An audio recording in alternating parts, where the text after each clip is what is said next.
Обыкновенный русский общевойсковой жилет 6Б45 из комплекта «Ратник» 2017 года выпуска с попаданием от 120 миллиметровой мины. Прилет был приблизительно вот такой вот вскос. Владелец жилета получил травму, ушиб легкого и перелом двух ребер.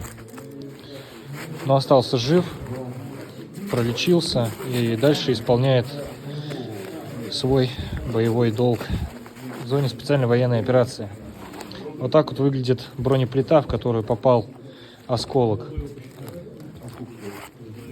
Сквозного пробития нету. То есть вот так вот это выглядит. То есть материал под ней не пострадал, а деформация капа есть. Если его оторвать, то мы за ним видим, что жилет цел. В принципе, как и плита с тыльной стороны.